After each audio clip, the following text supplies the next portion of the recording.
Thank you, Chair. Um, there were two presentations on supply side and one on both supply as well as demand side. What I am I am adding few issues which casually were mentioned one by the China paper, and also the detailed presentation which was made by Kathy. The first important issue which we are ignoring is the investment in agriculture. In fact, the seed of this present crisis was sown in the last decade of previous century, when the investment in agriculture was declining, and decision makers could not project that the present rate of productivity will continue to meet the future demand. So this is one of the important the issue which we need to take lesson of the current crisis rise. The second one is which was mentioned by China paper very elaborately, the rising cost of production. And this is because of two reasons. One is the increase in the input prices. Prices of most of the inputs are increasing, like fertilizer prices are increasing, energy prices are increasing, wages are increasing because of the high economic growth in most of the countries, and the mechanization is coming up, which is very costly. So the prices of inputs are increasing, and it calls for a different kind of paradigm shift in agriculture research system, where we have to prioritize our research and what kinds of technological efforts we need to do so that we are reducing our cost of production. The second is the degradation of soil and water resources, degradation of natural resources, which are also adding to the cost. We recall that a few years ago there was an issue of sustainability of the Indo-Gangetic plain, where the rice wheat production used to be grown. The productivity was coming down at a very fast rate as a result of soil and water degradation. So it was reverted back, and then productivity levels are again coming up. So we need to see this second point. The third one is on the demand side. These were the two on the supply side. And third is on demand side. One is the rise in the population. And you all are aware that the 80 million more mouths are to be fed every year.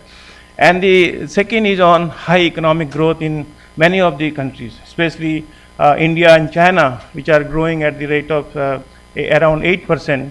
And when the incomes are increasing, urbanization is taking place, the demand for many of the commodities is increasing. As China paper was showing, same thing is happening in India. The cereal prices, especially rice and wheat prices, are not increasing as fast as the prices of fruits, vegetables, meat, milk, and fish are increasing. These are the high value commodities. When our incomes are growing, then the demand for these commodities is increasing much faster rate than the demand for cereals. In fact, the demand for cereals in India, the per capita demand is declining, but the demand for these commodities, the high value commodities, is increasing at a very fast rate, and which is not being caught by the supply. So this is the second issue which we need to see, and which one point which speculation which Maximo raised, and this is another important point which we need to learn lesson and how to regulate the financial speculation. The volume of transaction in 2011 was around $126 billion of agricultural commodities, which was 5 times more than 5 years ago. Now the paradigm shift in the commodity food market is that earlier the food traders were participating in this commodity market. Now the financial speculators are participating in, and banking institutions are coming forward in this business, and which is adversely affecting the prices. When the stocks are low, the speculations are increasing over time. So what solutions we need to take, or what lessons we need to learn out of the crisis? Number one is that we have to step up investment in agriculture. Step up investment in agriculture infrastructure, agriculture R&D and extension. This is number one lesson we must learn. If we are not doing it, I think we are facing more problem in years to come. The second is that we need to support smallholder agriculture. Their transaction costs are very high, And when they are entering in the market, they are also adding to the cost and also the prices. So we need to support smallholder agriculture. The third is for poorest of the poor, the social safety net programs need to be upscaled. And finally, we need to evolve a kind of emergency food reserve bank. I may just mention here that in South Asia Association, the SAARC countries, they have come together and they have decided to have a SAARC food bank where each country is contributing for meeting these kinds of eventualities.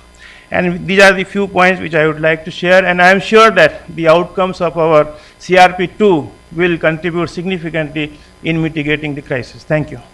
Thank you very much.